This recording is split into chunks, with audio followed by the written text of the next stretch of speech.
So what we've got next is a panel discussion on big data in the social sciences, and it's going to be moderated by Dr. Ashok Krishnamurthy, who's one of my bosses and a very nice guy. Justin Grimmer at Stanford University, Mike Shoffner from the University of North Carolina, RENCI, and Hye-Chung from Texas A&M University. And I think what we need, are we going to need a couple of chairs here? If they can come up to the front row, hopefully, but it's mostly the middle. I think Justin's up there. You want to come up, Justin? Is Justin on the panel too? Oh, Justin, right. Come on. Okay, so I guess the idea is each of you are going to give a 12-minute talk? Yes, sir. Okay. Yeah, go ahead. As Howard said, I'm Ashok Krishnamurthy. I apologize a little bit because the panel was also supposed to be chaired by Dr. Tom Carsey, who is a social scientist. He's a political scientist at UNC Chapel Hill. Unfortunately, he could not be here, so I'm going to try to channel him, although I think he's impossible to channel in many ways, but nonetheless. But it gets even more complicated because one of the panelists who was supposed to be here, John Crabtree, to talk about something called the Virtual Institute for Social Research, is also not here, so I have to channel him too. And I'm going to do his 12-minute presentation to the best of my ability. I apologize for that, but I nonetheless think that we have a fairly good group and some fairly interesting set of talks, and then hopefully, we'll have some time at the end for questions and a discussion around what's involved in big data and the social sciences, although you have been hearing about it all morning to some extent, what the issues are. So this is the order in which we are going to go. Hye-Chung is going to start off, followed by Justin and Mike, and then I will, like I said, channel a combination of John and Tom, and try to talk with a different accent, perhaps. Okay, thanks.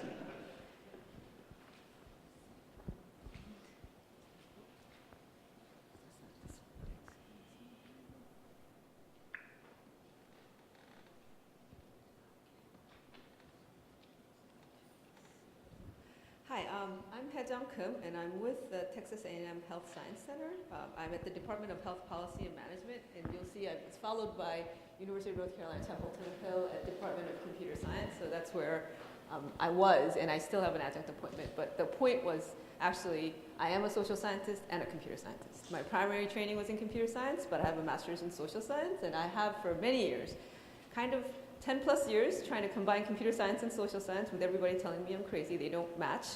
And lots of people have said, if you go to any campus, these buildings are very far apart. There's a reason for that, but I've been trying that. So I'm actually happy to be here to tell you how I've been trying to do this for longer than most people who have. So I'm glad to see that more people are talking about it. But given that we have a short time, I wanted to really just do my broad strokes, and I figured the easiest way to do that was share with you 3 words I coined that I use a lot to describe how I've been trying to combine computer science and social science. And if we have time, I can talk a little bit about the workflow, but I think that's not going to happen in the 12 minutes. So it's a really simple talk. Here are the 3 terms I like to use, and this is the definition. So what is the social genome? Everybody knows today in this digital world, there's a constant flow of data into and out of and between ever larger and ever more complex databases about people, right? Everybody on the social network, every time you breathe these days, it's data about you. You go to the bank, it's data about you. You go to your taxes, it's data about you. So it's everywhere. And I say that together these digital traces, collectively captures the footprints of our society, and that's what I call the social genome. I think a colleague of mine looked at this and said, what about the fingerprint? I mean, it's not only the footprint, it's the fingerprint, because in that data it gives you your identity. So all of these are good things, but that's what I consider broadly to be the social genome. And I like that term because, like the human genome, where obviously that's where I came from, the social genome has much buried in its massive, almost chaotic data. So we talk about the human genome data a lot. I think most people understand that it's a lot of everything, and then you're looking at one little piece in it. And if this is the same, I think that's the same concept.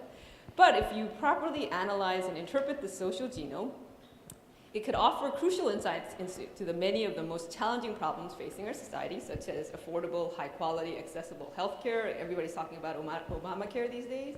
The answers, we think, lie in this, whatever this is. And Obama has actually tried really hard to do that. He's been trying to collect data. You know, CMS, which is the main federal agency that collects Medicaid and Medicare data, have been trying to make it more accessible for research, so we can actually do this, as well as economics, education, employment, and welfare. So people have been using social genome data. And the way I think of this, the human genome, I don't know how many people here are social scientists, but I'm a data person, so I think of tables. Like when I talk, in my head is an Excel table. Everything's an Excel table.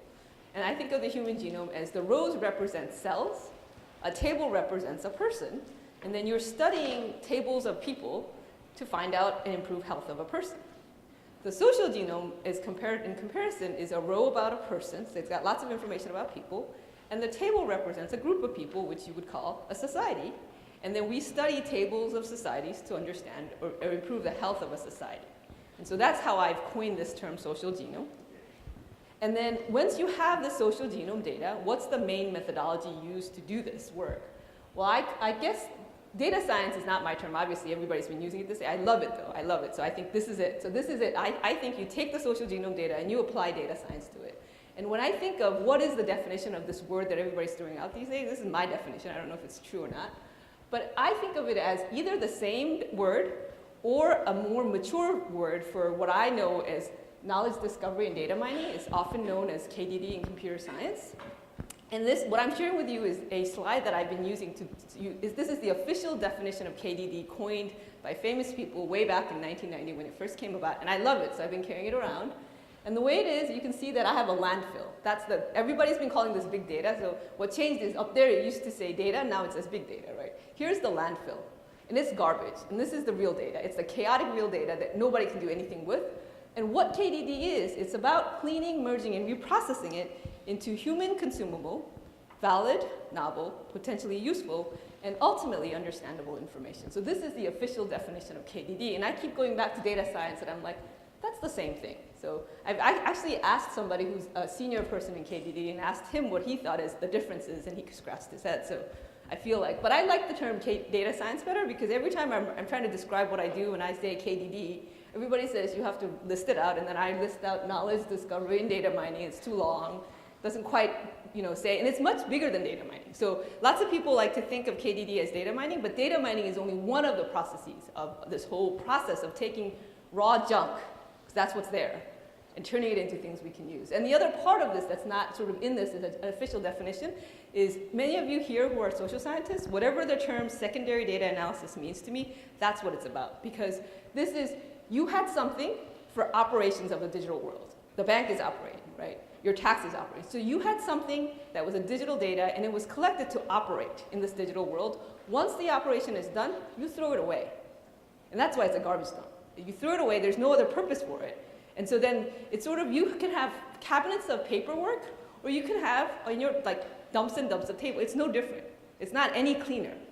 The only difference is you have computer handles to it. Then maybe it's easier to manipulate than a whole room of papers of stuff that used to exist before the digital world. But that's the state. And really, when I say the social genome, I'm not talking about a clean, nice, organized library. That's what I'm talking about. Because it takes too much effort to turn that into a nice library, nobody's going to do that. And it's actually not possible to organize this in a clean way in such you can answer all your questions. So you leave it exactly like that. And what you do is, as you need it, you find the pieces of garbage you need, and then you construct what you need to move out instead of organizing everything. This whole concept of organizing that into something you can use, I just don't think that's possible. But that's how I think of this world. And then the most recent term I'd like to use is population informatics. So I struggled with what is this thing that I've been trying to do combining computer science and social science. And this is actually a term that Stanley Aholtz, director of RENCI, he has been working with me for a while, and he's heard me talk about this or rambling about this for a very long time, and one day he goes, "Isn't that population informatics?" And I said, "That's it." So I call this population informatics, and the official definition that we came to is the systematic study of populations via secondary analysis, so that's that secondary using data that's there, of massive data collections, now people are calling these big data, about people. It's pretty simple, but I think it's very straightforward, and I think the words population informatics convey that very well. And since I'm in health now, I guess this is a Venn diagram that helps people understand, because so many people are throwing out lots of terms around it that describe what it is. So there's health informatics, or some people call it clinical informatics, and that's a field that looks at health, whether it's individual or group, right? And then there's what I do, which is population informatics, and it could be about health or anything non-health, including things like migration, education, employment. So I work with sociologists in immigration or demographic.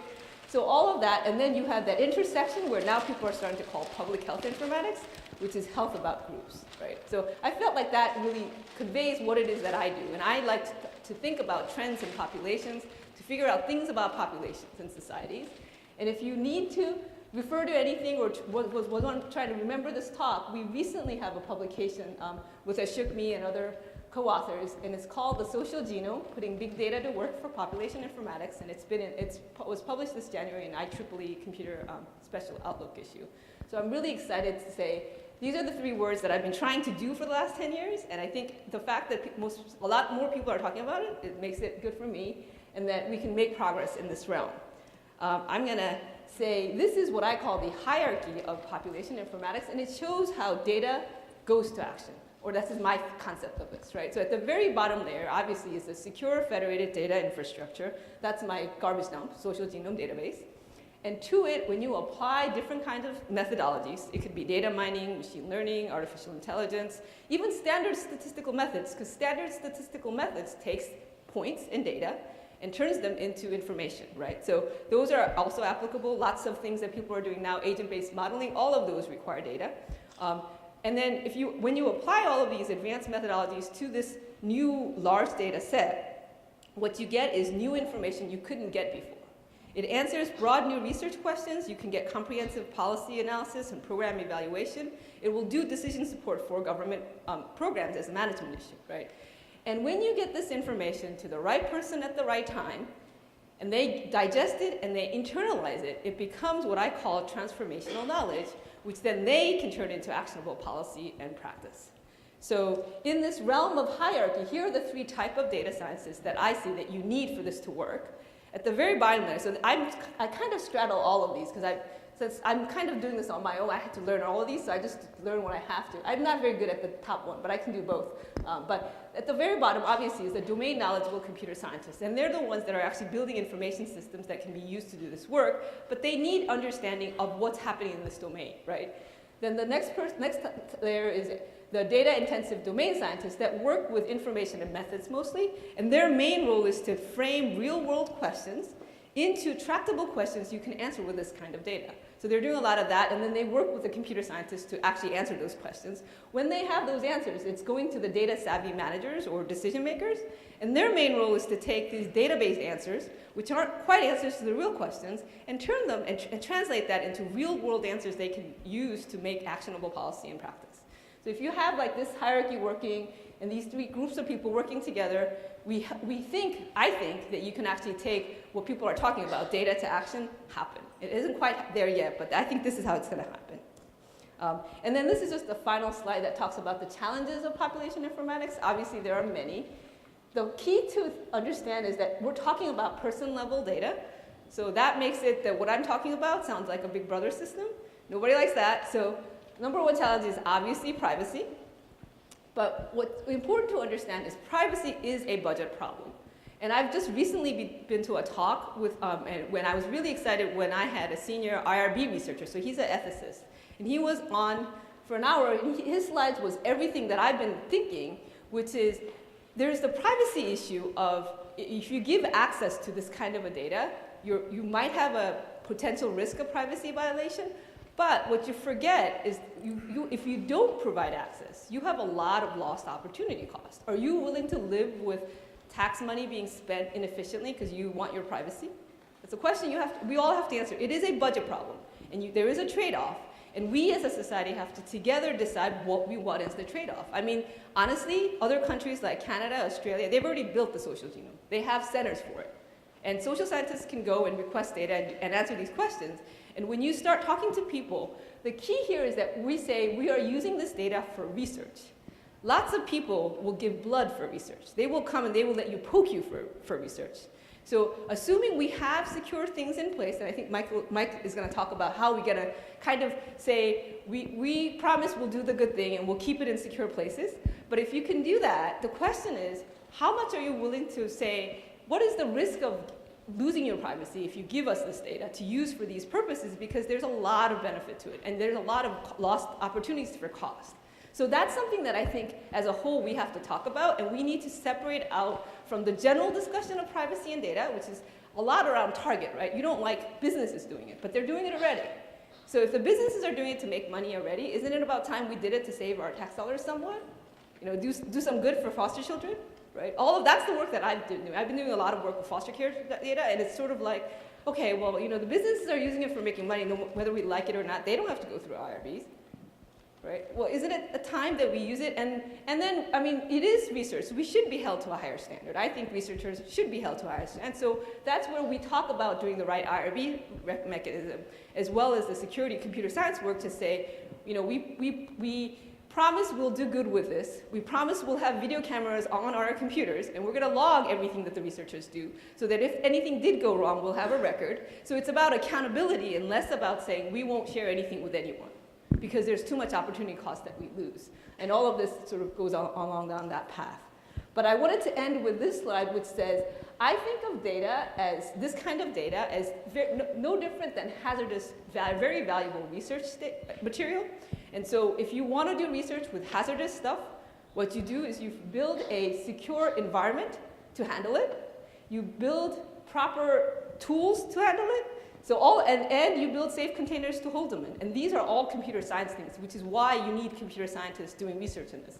You need them to build you that hot cell where we can go in and do the research in a safe, secure manner with video cameras on so everybody's watching. And sometimes I say, let's build a library that all you have to do is dump things in, and then you make it into a glass building that everybody's watching.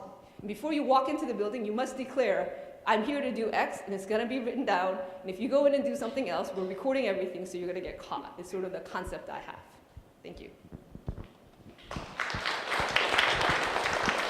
All right, thank you, everyone. I'm Justin Grimmer. I'm a political scientist in the political science department. And so I'll do a little political science today, but we'll see how it's all going to connect together here.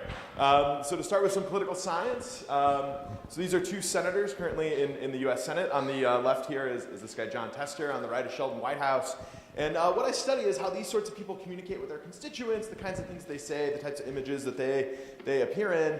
And so here's John Tester. Here's an example of this. He was a farmer. He wants to make sure everyone knows that he was a farmer. He's from Montana. And so nearly every picture you see of John Tester involves some sort of tractor or bale of hay. And he says other things. Well, he does other things too. He appears at groundbreaking ceremonies and he cuts ribbons.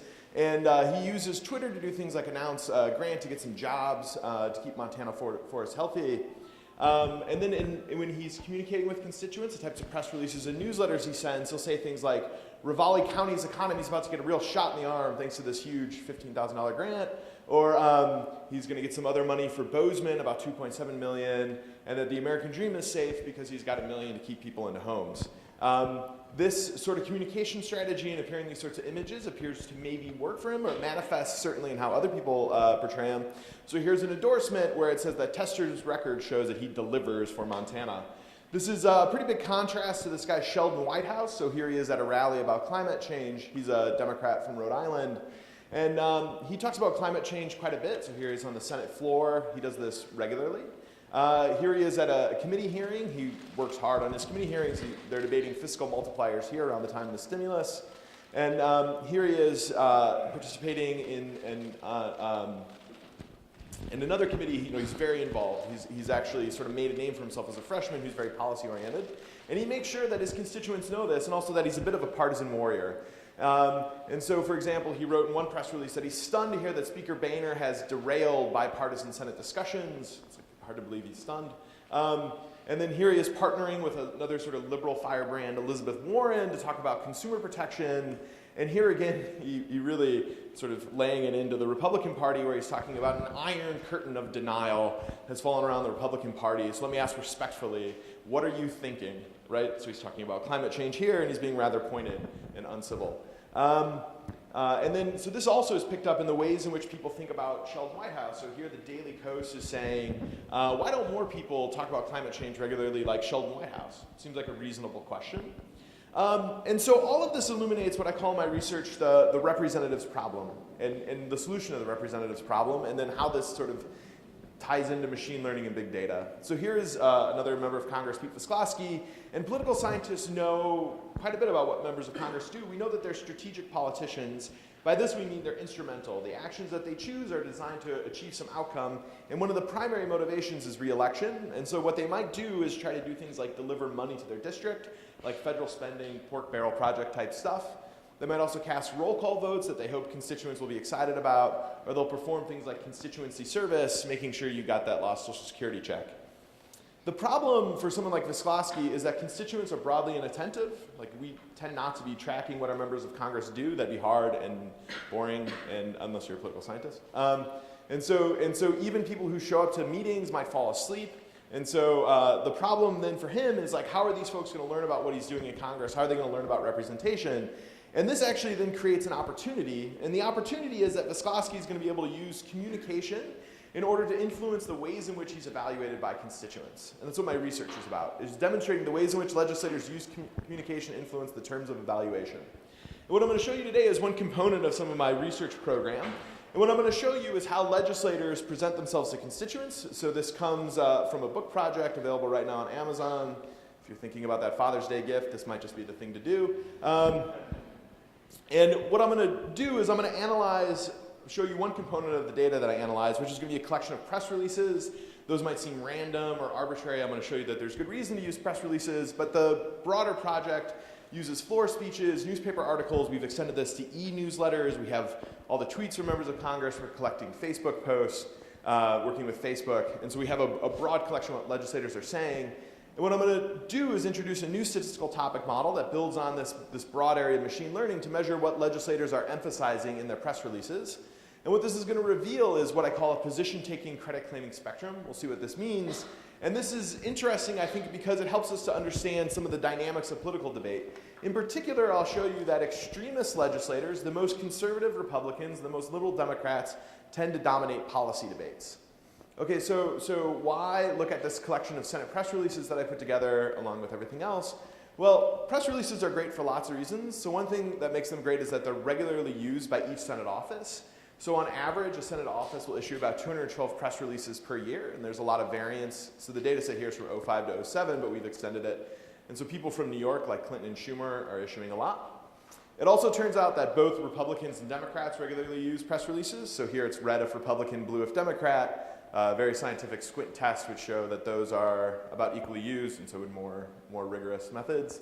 They're also useful because they're issued nearly every day of the year. So on average, there's 58 press releases issued per day. So this means that we can use press releases to capture the day-to-day debates that could be missed if we used floor speeches when the Senate's out of session or nobody's commenting on something. It also turns out press releases are useful because they capture many types of communication. And this content may be missing from other sources, and the content that's in the other source tends to be less interesting to political scientists and probably to you as well. And so to give you a sense of this, let me just tell you about the words that help to best discriminate between press releases and floor speeches and indicate that a document is a press release. You can shout out what you think it is once you see the words. So the first word that does this discrimination is announce. The second word is funds. And then it's million. The other words are provide, department, program, receive federal, local grants. So what's going on is that credit claiming or talking about money that's being spent in your district occurs regularly in press releases, but almost never in floor speeches. And this credit claiming is something political scientists care quite a bit about. It's also, press releases are useful because of this thing that I call ventriloquism. They're often taken up verbatim by local papers and slapped on with a byline that says staff. And so it's like a ventriloquist dummy. Get it? And so this is a way that legislators can communicate directly with constituents in a more plausible way. Okay, so how are we going to analyze this collection of press releases? Well, in this project, I use a new statistical topic model that's going to extend standard topic models, and it's going to estimate 4 quantities of interest. It's going to do this all at the same time. So one thing it's going to measure is a set of 44 topics, and these are politically relevant concepts. We're probably more familiar with topics, as introduced in the classic LDA article and the subsequent large literature. And we're also going to measure senators' expressed priorities, or the attention that each senator in each year allocates those topics in their press releases. So for example, we might have the priority for Tester in 2007 to topic K, and that's the probability that a press release is from John Tester about topic K. And we're going to collect this into this priorities vector. We'll have each press release's topic, and we'll also have a clustering of senators based on their styles. This is basically a mixture of Dirichlet distributions up top. So just to give you a sense of the types of topics that come out, they make sense. I can talk to you about fire department grants. This actually turns out to be really interesting. I have a whole chapter in a new book about that, and it's actually not as boring as it sounds. Okay, so this model comes out and provides you with the types of styles that legislators articulate in their press releases. And what we see is this, what we call the position-taking, credit-claiming spectrum. On the left-hand side here are Senate statespersons or position takers. These are people who are talking about things like the Iraq War, intelligence debates, international relations. But as you move to the right, you have this group of people who are appropriators. And these are people who are talking about grants that are happening in their district almost exclusively and avoiding discussing these sorts of issues. And we can confirm that this is basically people trading off credit claiming and position taking. And what's more is that there's a systematic relationship between how people are presenting their work and the type of district they represent. So down here I just have the two-party vote share for Bush in 2004. It's one estimate of the type of state someone might represent. And here's the relationship between that spectrum and that vote share. So up means credit claiming more, downs means position taking more, credit claiming less. And so over here to the far left, the highest credit claimer is this guy Lincoln Chafee, or on this line, sorry, is Lincoln Chafee. And he's a Republican from Rhode Island who really hated being a Republican when he was up for re-election, so he's talking a lot about credit claiming. The same for Susan Collins, this moderate from, she's from Maine, not Rhode Island. And Mike Enzi talks a lot about positions. He's a Republican from Wyoming.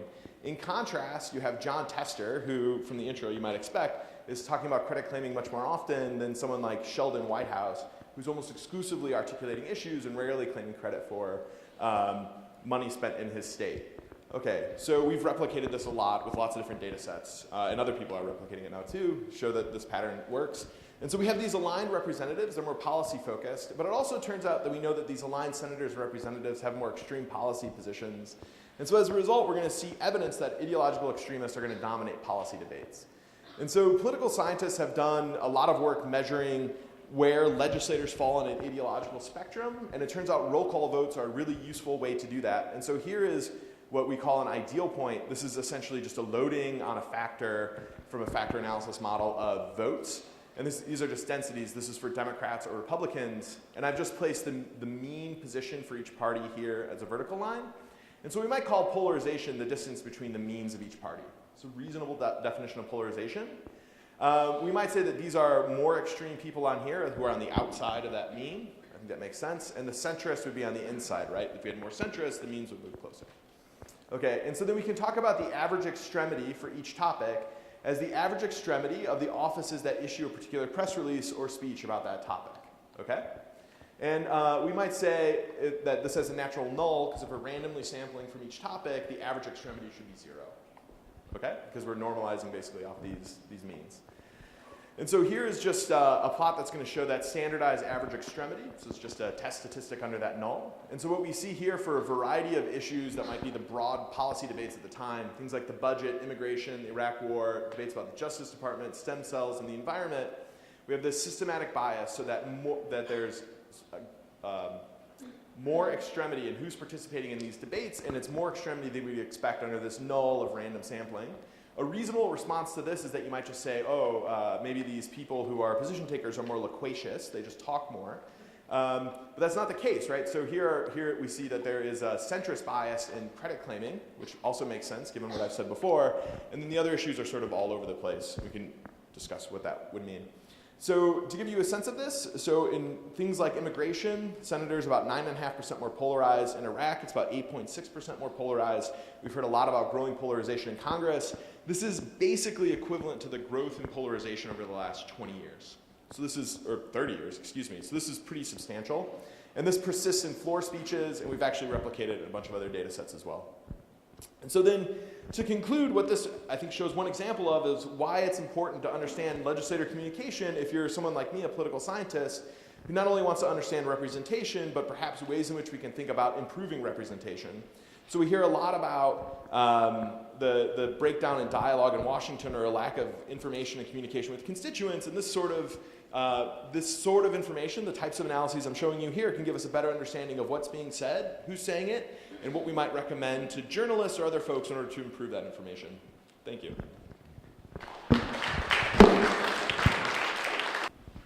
Okay, let me start over. There we go.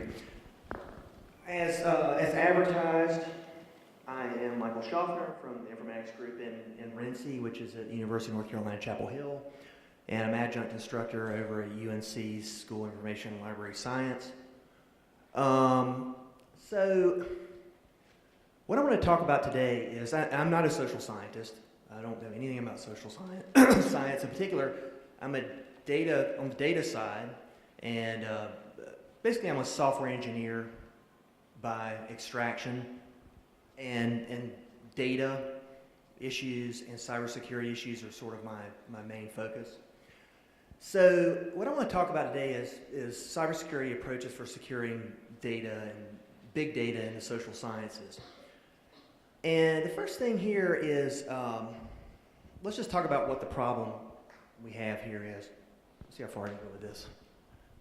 Well, not too far, so I'll just stay here. The need, what's the need here? Well, I think it's kind of obvious. Pretty much any interesting thing in social sciences requires data that is usually sensitive. So I've got a bunch of examples up: Social Security data, medical records, kind of a touchy subject there in many cases in terms of privacy. Commercial data, things about where you're moving around your phone, with your phone, geolocation data, all these things collected by commercial entities. Voting data, the list goes on and on. So I would go so far as to say that unlike in the regular, kind of like the hard sciences, in a lot of cases, physics and things like that, where you have sensor data and data of that nature, in the social sciences, pretty much everything you do is sensitive. And I know that's a broad statement, but everything you do is going to require some sort of thought, at least, to confidentiality, privacy, and so forth. And, okay, well, great. This is hard enough when you have small data. The more data you start adding, the bigger it gets, the harder this problem gets. So we need to start thinking about some approaches for dealing with this. Here is my little kind of broad stroke taxonomy, if you will, or a partitioning of what the space of solutions you can use to try to deal with this problem. First is what I call law, and I'll go into these in a little more depth in a minute for each one.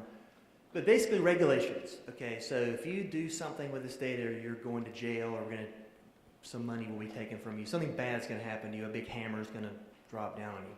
That's law. The next thing you can do is you can do some sort of de-identifying transformation. This is when you anonymize data, or you basically do anything to transform the data in such a way that you can't link the data to the person who the data is about. HIPAA in the medical space is kind of an example of this. You have the 18 identifiers, quote unquote, and you have to protect those identifiers, and you can apply a number of techniques to do so. Synthetic data is when you just make the data up. Sounds kind of crazy, but it's a great idea. If you can do that, then you don't have any problems at all. And containment is, if you have the real live data and you keep it in a box that nobody can either get into or get that data out of. And at RENCI, along with a bunch of collaborators at UNC and other places, we've actually worked a lot in the containment area, so I'll dwell on that a bit in a minute. Law, regulations, Census Bureau sworn status. If you have Census Bureau sworn status, very bad things happen to you if you don't do what you're supposed to be doing. I don't know what those are, but I've heard from people who do have this status that, I don't know, there's this big laundry list. It's a very bad thing. You don't want to get in a situation of abusing that or being careless with that status if you have it. Data use agreements, that's more of a private sector kind of contract-based approach. Essentially, you say, well, it's not always private sector, but you say, I'm going to agree to not use data in a certain way. If you do that, then you violate the agreement and bad things happen to you. So the pros of doing this to safeguard your data. The first one is it's relatively easy. You have to have some lawyers and what have you, but you don't have to create extensive technological solutions to this problem if you're going to use this as a way to solve it. The cons here, it's pretty hard to enforce this unless you really know that, unless you can track and audit what's actually happening. If I take a bunch of, this is like one of these like Born conspiracy or something, I have a disk or something with this secret data or something. If I take that and hand it to you or you hand it to me, okay, I can sign some agreements and what have you. But what if I then just walk down the street and it just falls out of my pocket, or I sit on a bus and I leave it on the bus, or that sort of thing? Very hard to enforce and very hard to know when the system has failed. So let's say you don't want to go that route, or you need to think a little more strongly about your responsibility on the technology side to deal with this. Let's try de-identifying it. Jerry Ryder at Duke is one of our colleagues, and I just cribbed this first point from him. He says, he calls these different ways, different sub-classifications of this approach, recoding, suppressing, swapping, and adding noise. So if you have, like I said before, if you take HIPAA and look at that, you have to do something to get rid of the identifiers in some way, whether it be the location of a person, their name, social security number, anything obvious like that. You do something to it, you can swap them, you can typically you hide them in some way, so you recode them. Okay, well, that's great. You can be pretty sophisticated about this. There's a lot of math behind it now. We can make statements about anonymity classes and equivalence classes of this and that and the other, probabilities that things will be compromised. It's sophisticated, but if you are a sophisticated enough attacker, you can re-identify things by linking data sets. So that's the most obvious general problem with this approach. Other problems are simply that it just takes work to do this, and you have to keep track of what you're doing, and if you, it makes analysis more complicated, and so it's kind of a tricky thing to do, or can be. Synthetic data, you just make the data up, like I said before. The pros here, it's not real data. The cons are, if you're looking for signal in this data, then you can't replicate the signal in the fake data unless you know the signal already. So you're sort of begging the question, and it doesn't really work for that, and it's cumbersome to produce it. So it's useful for certain scenarios if you can do that, but not broadly, usually, for research and things. All right, containment. Take the dangerous data, put it in a box, like a firewall, but the firewall keeps things from going out of the box. The pros here, this is real data. Your researchers or people using it, analysts, whatever, can look at this data and use the real data. You don't have to worry about any weirdnesses that have crept in due to transformations or anything of that nature, and it's real data. The cons are it's real data. If it gets out, you have a problem. You're back to almost the same case as when you just ask somebody to say that they're not going to drop it on a bus, and they dropped it on the bus. All right, here's an example of containment, and like I said before, this is what we've worked on at UNC.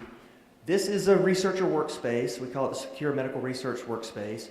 It's just a desktop. It's a VM running inside of a protected environment. File system, just bog standard stuff. Somebody tries to move something off of this workspace onto an external drive share, which is linked. That's what's in that area where the icon is appearing. This is what happens. The container figures out that you're doing that and it responds to you. Okay, it can respond a number of ways. It can allow you to do it. It can say, no, you're not going to do it. And it can say, you are being watched. You've been it has been logged to the system, and this incident will be reported. You can do a number of things. Audit it, tell the user that it's audited, and or tell the user whether or not the user's allowed to do such a thing. So this is a little more about our project, the Secure Research Space, which is a bigger version of the Secure Medical Research Workspace. A lot of collaborators here, which I won't really read off. We have some deployments with SAS, the statistical company. The UNC requires this environment for IRB security level 3 and above. There's some exceptions to that, but basically if you have something that has that kind of security required, then you use this containing environment. What is this thing? The bigger environment is cloud computing, data management, and a secure container. And what we want to do is broaden this container endpoint idea to say we can throw compute resources at this thing, we can do it dynamically, and we can operate within this secure container with auditing. So that's kind of the bigger picture infrastructure. This is what it looks like, at least the medical research workspace part. This is the implementation at ITS Research Computing on campus, and they designed this layout for this architecture piece for the production deployment. And up there in the yellow area, we see the research appliances. That's what I just showed you a minute ago. They're just desktops with the containment around them. And they have other security features in here, proxy server, and they require VPN access, certain kind of authentication. In some cases, they require 2FA. In some cases, it's just passwords. So, in conclusion, what you really need to do is look at all of these approaches, and it kind of depends on what makes sense in your own case when you're doing this sort of thing. But those are your basic approaches, and unless I left something out, you kind of have to look at that menu and choose whether you want, you can choose chocolate off the menu, or you can choose whatever, and you can choose some other thing off the menu, but you're going to get your meal made out of things on that menu, so you have to think carefully about them.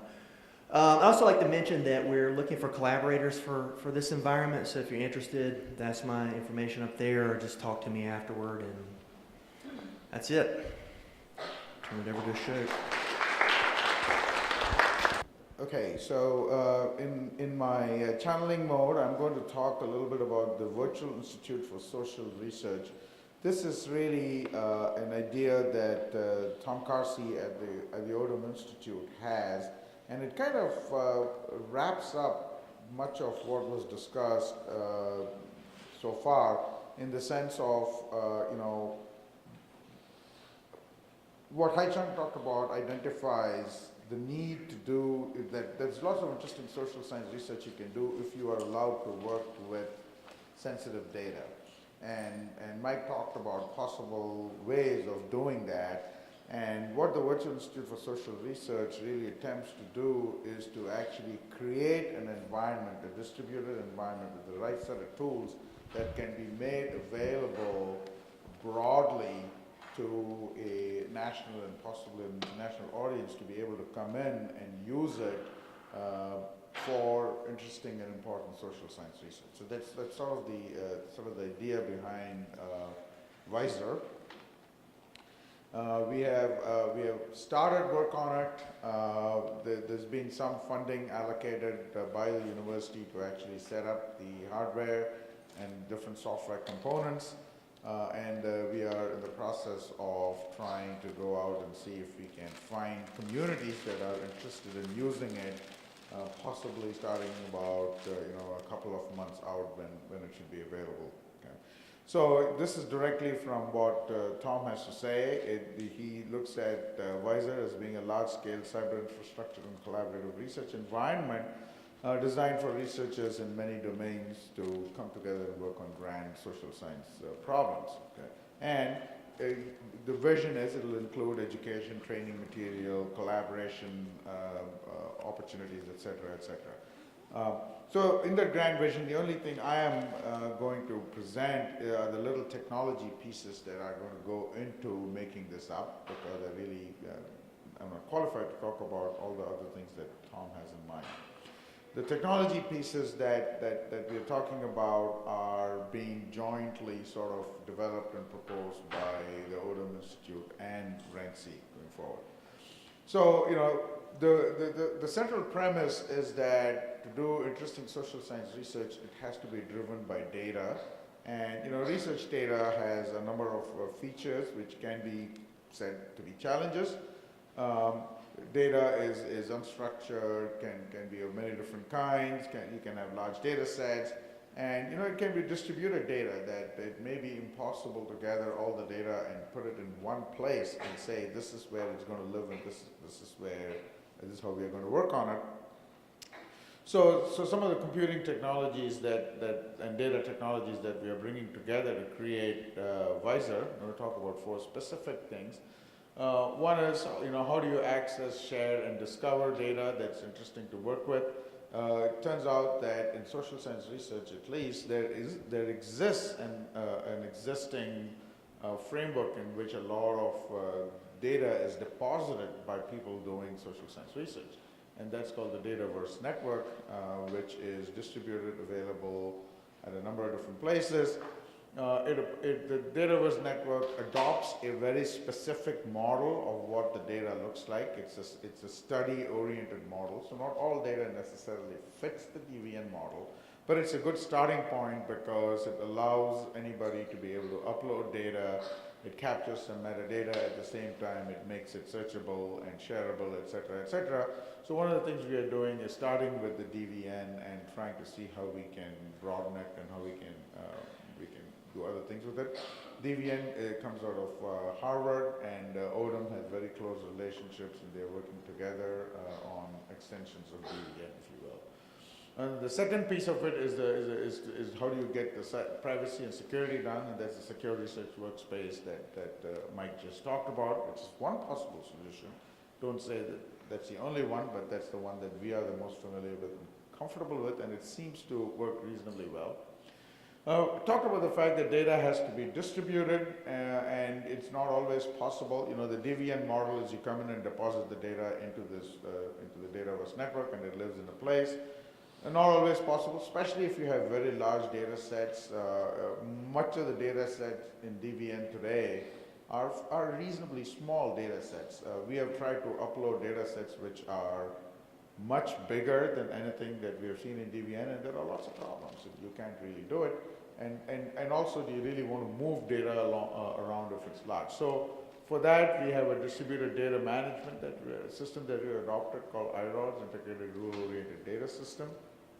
And finally, if you have large data sets which are distributed all over the place, then, you know, if you're going to do interesting computation on it to extract information, whether it be data mining or other things, but, you know, you can't say that all my computers live in this one center and now bring the data over to do the compute. So you essentially, you know, you solve the problem of moving big data sets by saying I'm going to use IRODS and allow the data to be distributed, and then when you want to analyze it, you say bring it back, but it ain't going to work. Right?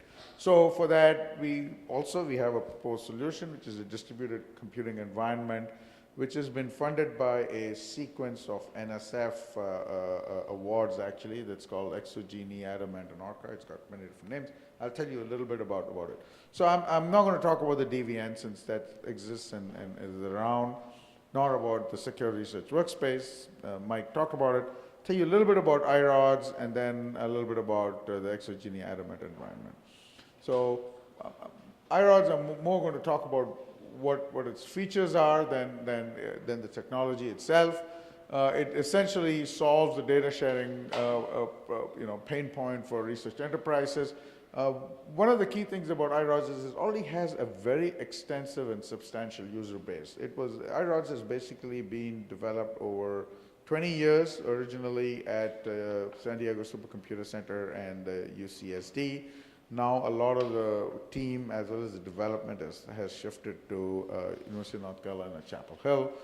But there's roughly probably about 15 or 20 petabytes of data across the world that are under distributed management under IRODS. So it is a proven technology. Open source, anybody can download it and use it. There's some amount of work involved in setting it up, but there's an IRODS consortium that is attempting to make the process much simpler and has indeed made some significant steps forward in that direction. There are a number of sponsored research programs that use the IRODS. One is the NSF DataNet Federation Consortium. There's also a fairly large project in biology called iPlant that is based out of, that uses IRODS. And VISR in many ways is modeled after what iPlant does, if you will. Okay. There's a lot of commercial interest in IRODS. There are a lot of storage vendors who are trying to build the IRODS middleware into their storage infrastructure. So if you buy certain high performance storage components, IRODS comes built in, so you really don't even have to go through any install process. And you know, it clearly is one of the most well-known and well-used distributed data management software. So we plan to use that as part of VISR.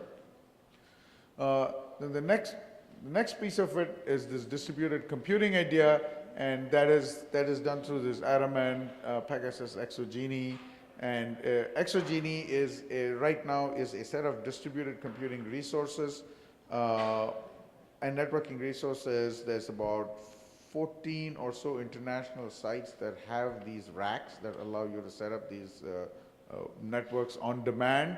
More are added as requested. I think the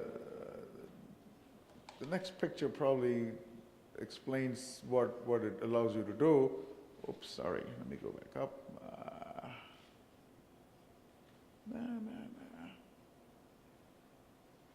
Going the wrong way.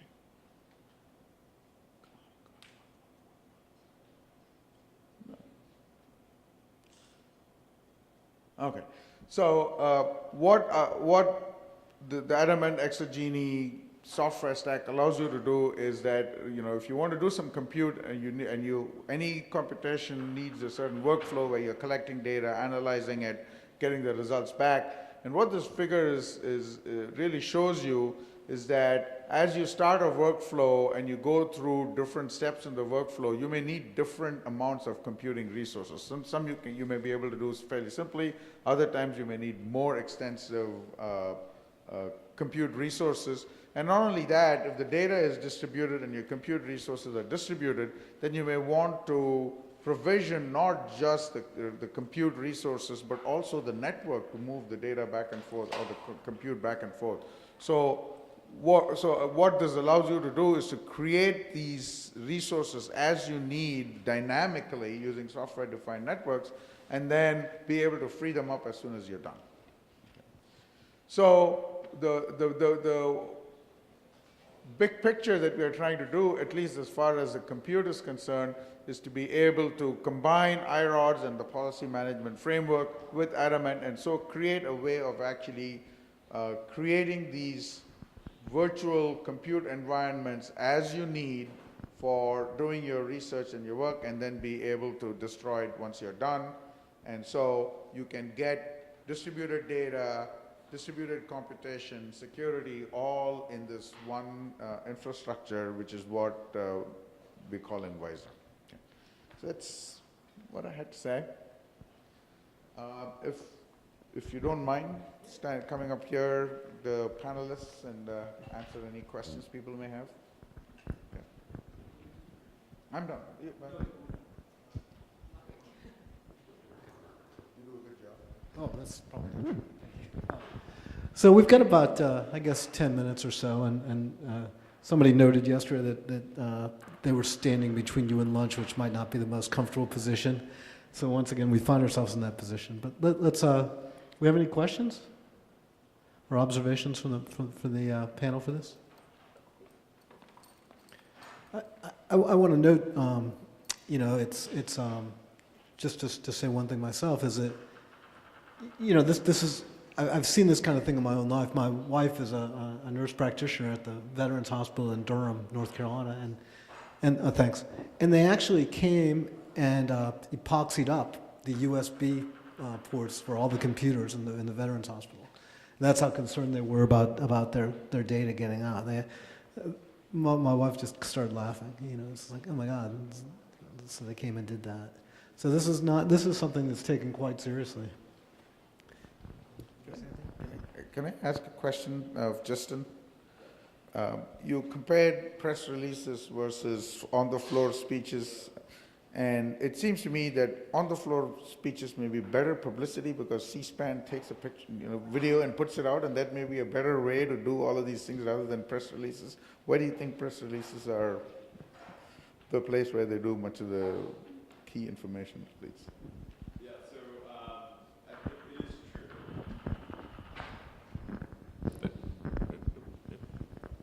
Thank you. It is true that you have television cameras on the floor of both the House and the Senate all the time. It turns out that the ratings aren't very high on C-SPAN. And so, in the book and a lot of what I do analyze floor speeches, and I don't want to say that press releases are only it. You should only use press releases. So floor speeches are great, and I think to really be in the theme of the panel, we're looking at many more tweets, both to members of Congress and from members of Congress, and that's also an interesting data source. I think press releases are useful because they're distilled, they're short. Senators have a bit of a tendency to ramble in their floor speeches. So press releases are short, and they also can get picked up by newspapers. And so it isn't as if we think, or I think, that press releases are being read by constituents going to websites. It's that they end up driving newspaper coverage, which I show in the book and some of the other work. Any questions? No? You go over here for this question. Maybe I just pop here. So I'm sorry I missed the first two talks, but this is a really interesting topic. I see that, for example, you talk about how we protect the data, that UC data is a part of XOG. So we know that this is a really nice facility for us to deal with. My question is that eventually, will I access social science data or social security data? I'm actually going to publish paper. And the thing is that in that process, even though I signed an agreement about, I'm not going to share this data, I'm not going to use data, and there will be a publication review process. And is there from your perspective or experience, I know this is going to be, a lot of trouble, but is there any, an easier way that we can get these things out and publish and, Yeah, I don't know that I have any great insights into the assumption is that, the reason why you want to provide all of this secure workspace is to answer the questions you want answered. You need access to this micro data, which may have personally identifying information, which is why you want to protect it. But the answers themselves presumably are going to be more of a societal nature or a more public nature, where it's not there's no sensitive information in releasing the answers you get out of the data analysis. It's the data itself that is valuable, and presumably your publication will be at the more bigger picture level as opposed to the individual level. So hopefully there is not going to be a conflict in terms of publication. That's my thinking, but I don't know if somebody else on the panel has. So I think you have a good point, and I know that there are researchers looking at software to do automatic releases. So in my sort of framework, I have 4 different levels of access, and you're talking about open access. So whatever you publish is going to be open access, and whatever data sits in that open access should be vetted so that what is there cannot be, and this is where the re-identification comes in. Whatever is published cannot be combined with any other public data out there that's pretty big. That's a pretty ambitious role. But to combine with what's out there, go back to identify one particular person. And I think this is just going to be, in the old days when this wasn't as common, social science trend and standard was used to doing frequency tables in papers. But I think that's the contingency tables and the frequency tables are where there's the most danger. So what we're seeing is a trend toward recognizing that the goal of these papers are to ask a trend question about a population and give an answer.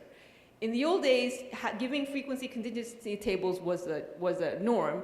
I think people are moving away from that, and lots of other things that are more like parameters of models don't give away that information. So we're trying to understand, if you want to do contingency, that's where the software development is, to say, put this table into the software and see how bad it is. And there's a lot of work, and I think you know this, it's very difficult to do and very expensive. And I think it's just easier, personally, I think it's easier to go down the path of let's do less of those tables in the public setting and just talk about the trend. And you can prove, you can talk about this as, I've seen this trend using parameters and less on these contingency tables, which have more risk. I think there was a better answer.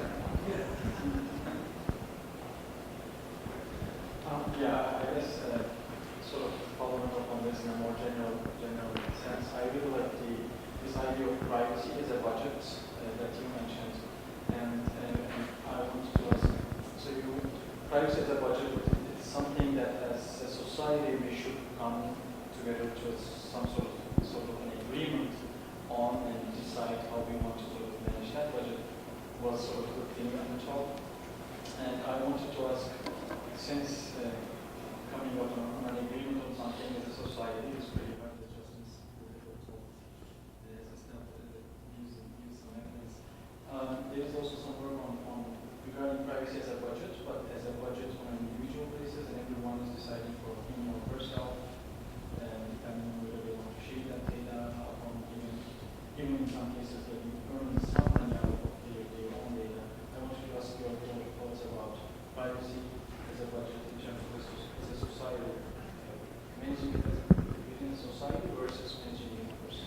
And I mean, I can respond to that as a technology. So I did a very broad stroke because there are too many details to all of this. But if you're talking about the privacy of the budget, the first thing I wanted to say is that is actually a mathematical property of data that's been proven. So if you're in the privacy realm, everybody's talking about differential privacy. There are lots of versions of understanding what it is, but the core thing that the differential privacy math proves is that if you're using data, it is a budget problem, because even all the new things that are expressed and saying we're doing well, if you take a data set, you ask 3 questions, then you're out of your budget and you can't ask any more questions, because it's the continued question asking that makes it that you can drill down to a person. So when you're actually talking about real products, what they say, here's a data set, it's synthesized, or you use one of these techniques, and you publish it, and then what you do is you say, you may only ask 5 questions, and then this destroy is destructed. And that's how you protect it, and you can see why that model doesn't work. So I just wanted to say, everybody's going to have to, if you're going to use data, we must all understand this about data. That's just the bottom line. And that's a very difficult thing to come to grasp with. But if we could all just start there, then there are ways in which you can do this. So the trend that I understand is that in health, people are going toward what we call, so in the normal way of doing this, protecting human subjects in this kind of research, it's based on informed consent, right? We all understand what we're going to do, and they say, yes, you may do this, right? So the problem with informed consent model for this research is this is secondary analysis. All the informed consent is its primary analysis, where you say, before I do the research, I say, I'm going to do this research. I'm going to tell you as a subject what I'm doing. Give me permission. You can't do that because this is secondary analysis. So that's out the door, right?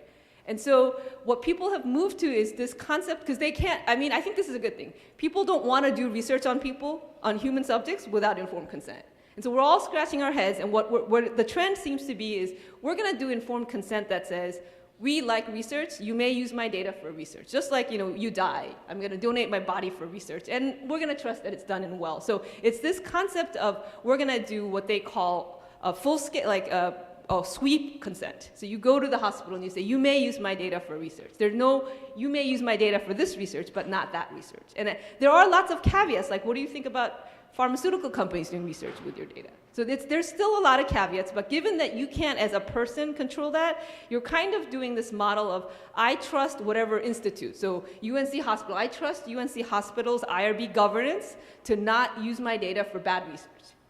And then you just kind of give them you're kind of signing off your rights, and people are moving in that model. But then the other thing that you can do, there are people who work on technology to say, after the fact, I'm going to take the consent away. So in my social genome concept, I have this concept of 50 social genomes in each state. And in there's a data system in which if you're a resident of that state, you assume your data is sitting in that social genome. There's a known governance body that approves studies to use that data. And then there's a computer system, if you're a resident and you don't like what's on the press about how these data are getting used, we can all just like voting, you can go in and say, you may no longer use my data for research. So initially you're saying, we're going to give consent because we trust you. But if they're doing things that are bad, and it's on the press and we get known, then you can go in and you can actually take your consent away. But that requires an information system is in place, and you can say, okay, no more, until you shape up, and then yes, more, right? So that's the concept in which eventually we can get there. But it since that is the property of data, like I said, there are only two things. You can either not use the data, or you can give access and use the data. And then I think right now, this is like in the senior talk, he was talking about science is always like that. It's a pendulum. It always goes in one direction and comes back in another direction.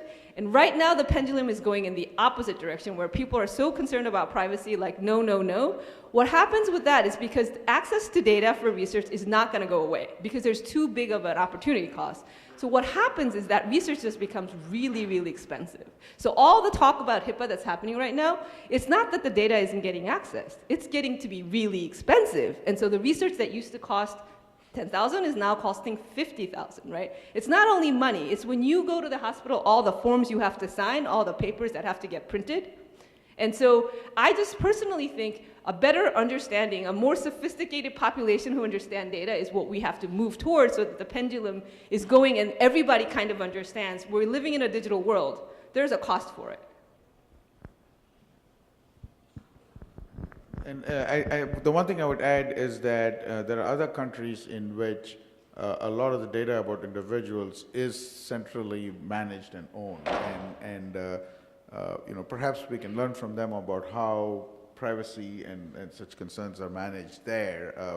For us, in the United States, data is distributed all over the place. There are many different agencies that own it. There are private companies that own your data. And so trying to come up with a single standard for privacy, I think, is a lot harder here in some ways.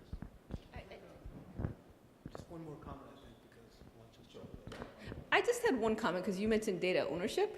We have to recognize, actually, most of the data I'm talking about is government owned. It's not owned by the subjects. Just like Target owns your data for purchases, the governments who gave you Medicaid, gave you Social Security, they own the data. And they're supposed to use it to do good for you, right? So there is individual subjects don't have full 100% ownership of the data. That's the bottom line. One last question, perhaps, before we break for lunch. all right, just one, please. So I have a question regarding, so there are a lot of private companies which already have the data, and they are analyzing it and they're doing some research on it. As compared to that, academicians have seen have to have a more stringent measure on privacy. So do you think, on the whole, academics is getting hampered in certain ways, or is lagging behind private companies because it's not getting that access? Anybody wants to answer that? I have to say that's 100% true, because my training is in the KDD field, where a lot of my colleagues, they go to the business and do it. They can do so much more than we can. And I think that was what I was trying to get at, is right now the pendulum is in such that the businesses, it's even easier for them to get data. And they have even more data. And whereas in the research, with all this discussion, it's sort of like people are upset about the businesses doing this, and then they're actually holding the researchers paying for it. So they're actually holding they're upset here, and then they turn around because they can't do anything about this because the businesses own their data. They turn around and they say, this is the public thing, so we're gonna be angry at you. And then what it does is actually being angry at us makes it that your money is getting spent and things are getting more expensive to do the right thing with data. So thank you very much. I think that's all we have time for right now. And I'd like to thank our panelists for coming.